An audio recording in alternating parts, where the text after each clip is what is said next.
প্রিয় বন্ধুগণ, আসসালামু আলাইকুম। আশা করি সবাই ভালো আছেন। রাহুল যখন ক্লাস 7 এ পড়ে তখন স্কুলে জয়েন করে রিনা ম্যাডাম। রিনা ম্যাডাম নিয়মিত ক্লাসে ঢুকে একটি ডায়লগ দিতে, my dear student, I love you all.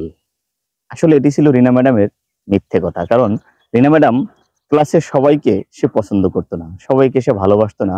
কারণ রাহুল ছিল তার দৃষ্টিতে একটি খারাপ ছেলে, এবং সে ক্লাসে একটি এমন একটি ছেলে যে লেখাপড়া করে না কোনোভাবে। রিনা ম্যাডাম আসলে তাকে পছন্দ করে না। কারণ রিনা ম্যাডাম যখন ক্লাস নেয় তখন রাহুল অন্যদিকে তাকিয়ে থাকে, সে অন্যমনস্ক থাকে। এবং রিনা ম্যাডামের কোনো উদাহরণের নাম হচ্ছে রাহুল। তুমি ভালো লেখাপড়া করো না, রাহুলের মতো হয়েছো।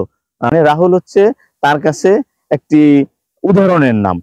রাহুল একদম নীরব, স্তব্ধ, মানে স্কুলে আসা লাগে এই জন্য আসছে, এরকম একটা বিষয় মানে রাহুলের ভিতরে কাজ করে। যখন ক্লাস 7-এর ফাইনাল পরীক্ষা এগিয়ে আসলো, তখন রিনা ম্যাডাম একটি নোট তৈরি করলো, এবং সেই নোটটা তৈরি করলো রাহুলের বিরুদ্ধে। যে হেড স্যারের কাছে জমা দিল যে আসলে রাহুল একটি অপদার্থ ছেলে, তাকে দিয়ে কিছুই হবে না। তাকে কোনোভাবেই অষ্টম শ্রেণীতে যাওয়ার সুযোগ দেওয়া যাবে না, এবং সে ক্লাসে একেবারেই খারাপ স্টুডেন্ট, তাকে দিয়ে কিছু হবে না, তাকে আমি আর পড়াতে চাই না। রাহুল, মানে রাহুলের ব্যাপারে তার সকল অভিযোগ। হেড স্যার যখন অভিযোগগুলো পড়লো, পড়ার পরে দেখতে পারলো যে না, রাহুলকে নিয়ে এত অভিযোগ, রাহুল আসলে কি খুব খারাপ স্টুডেন্ট, বা রাহুল আগে কি লেখাপড়া করছে না করে নাই। হেড স্যার বিষয়টা নিয়ে আহ, একটু ডিসকাস শুরু করলো যে আসলে রাহুলের ব্যাকগ্রাউন্ডটা কি। যখন হেড স্যার খোঁজা শুরু করলো যে ক্লাস 1 থেকে 6 পর্যন্ত রাহুল ক্লাসে ফার্স্ট ছিল, রাহুল একটি ভালো স্টুডেন্ট ছিল, এবং রাহুল একজন ভালো মেধাবী স্টুডেন্ট সে, এবং সবসময় তার রেজাল্ট খুবই ভালো।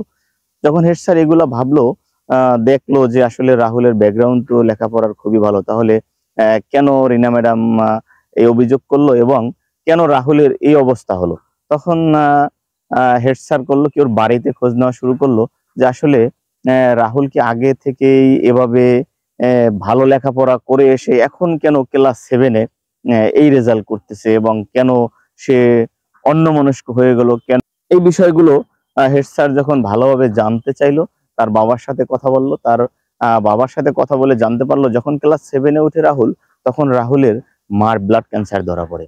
এবং রাহুল একটি মা ভক্ত ছেলে, সে ভালো লেখাপড়া করতো এবং পাশাপাশি তার মাকে খুব সহযোগিতা করতো এবং মাকে খুব ভালোবাসতো। এবং সবসময় মায়ের বাধ্য একটি ছেলে ছিল, মা যা বলতো তার বাইরে কিছু করতো না।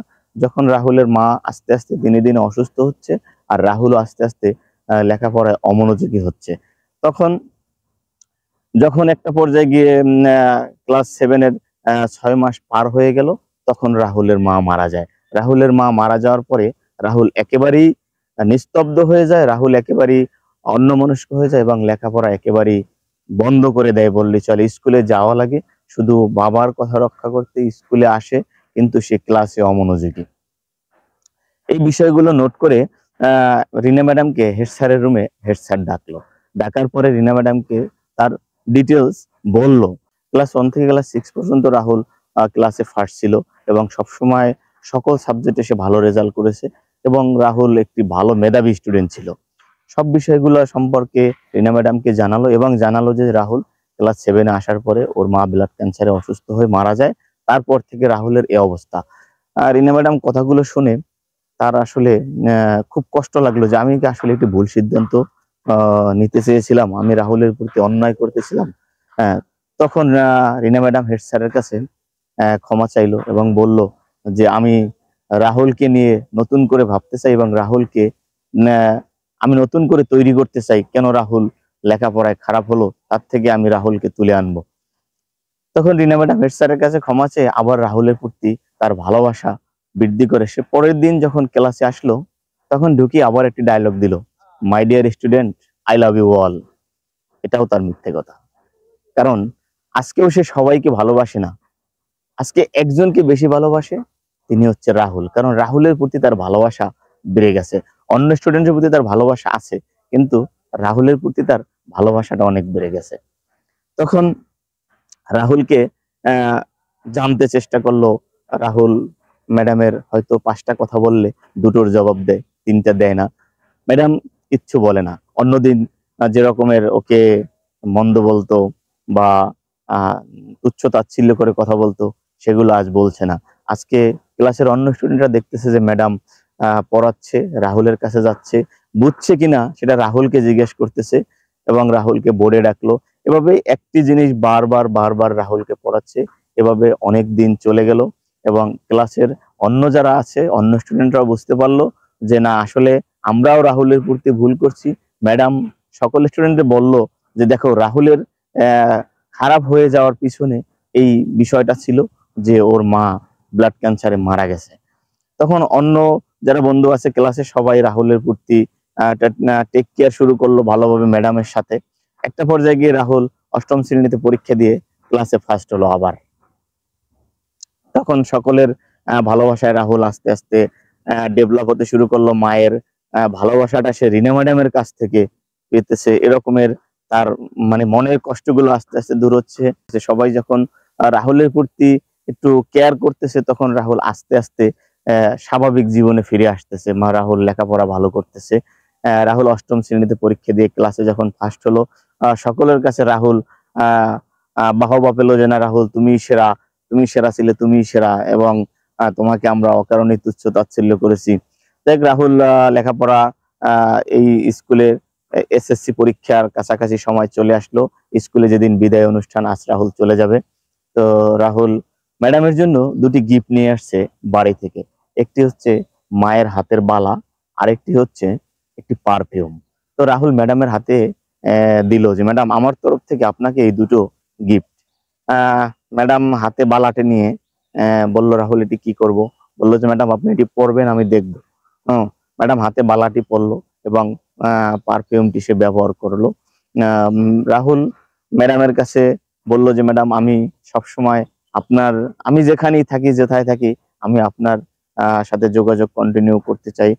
ম্যাডাম বলল যে কোনো সমস্যা নাই, আমি সবসময়, আমি তোমার সাথে যোগাযোগ করার জন্য আমি তোমার খোঁজ খবর নেব, তুমিও খোঁজ খবর নিও।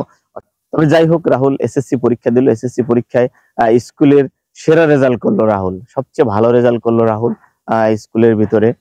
রাহুল এসএসসি পাশ করে কলেজে চলে গেল। এইচএসসি তে গিয়েও রাহুল সর্বোচ্চ রেজাল্ট করে গ্রাজুয়েশন কমপ্লিট করে একটা সময় রাহুল চাকরি নিল। ভালো একটি সরকারি চাকরিতে রাহুল যোগদান করছে। একটা সময় গিয়ে রাহুলের বিয়ের প্রস্তাব আসতে শুরু করলো। রাহুলের বাবা একটি ভালো ফ্যামিলিতে রাহুলের বিয়ের আয়োজন করলো। এখন বিয়ের দিন তারিখ ঠিক করা হলো। রাহুল রিনা ম্যাডামকে দাওয়াত করেছে এবং আত্মীয় স্বজন সবাইকে তার বাড়িতে আসতে বলেছে। সবাই আসছে। সবাই বলতেছে, রাহুল বিয়ের তো দিন তো শেষ হয়ে যাচ্ছে, তোমার আজকে বিয়ের টাইমটা তো দেরি হয়ে যাচ্ছে, তুমি বসো, এখনই বিয়ের আয়োজন করা হয়েছে, এখনই বিয়ে হোক। তখন রাহুল বলল যে না, আমি বিয়ে করব আমার দ্বিতীয় মা আসার পরে, এর আগে আমি বিয়ে করব না। তোমার দ্বিতীয় মাটাকে বললো যে সবাই দেখবেন, আমার দ্বিতীয় মা আসবে, আসলেই আপনারা দেখবেন। সবারই একটি কৌতূহল যে রাহুলের দ্বিতীয় মা আছে, আমরা তো কেউ জানতাম না, তাহলে সে দ্বিতীয় মাকে।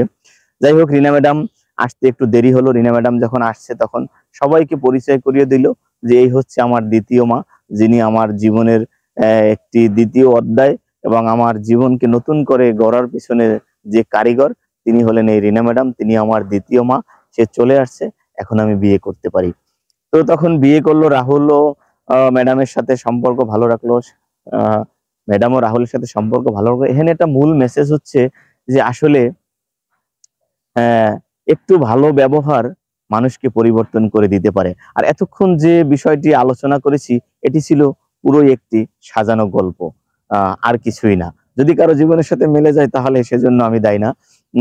যাই হোক, এখানে মূল মেসেজটি ছিল যে শিক্ষকের ভালো ব্যবহার ছাত্রের জন্য মঙ্গলের কারণ হয়ে দাঁড়ায়। একজন শিক্ষক যখন একজন স্টুডেন্টের সাথে ভালো ব্যবহার করে, এখন ওই স্টুডেন্টটি পরিবর্তন হতে বাধ্য। শিক্ষক যখন স্টুডেন্টের প্রতি অবজ্ঞা করে কথা বলে, তুমি একেবারেই নাথিং, তোমাকে দিয়ে কিছুই হবে না, তোমাকে দিয়ে কিছুই সম্ভব না, তুমি পারবে না, তাহলে সে কিছুই পারে না।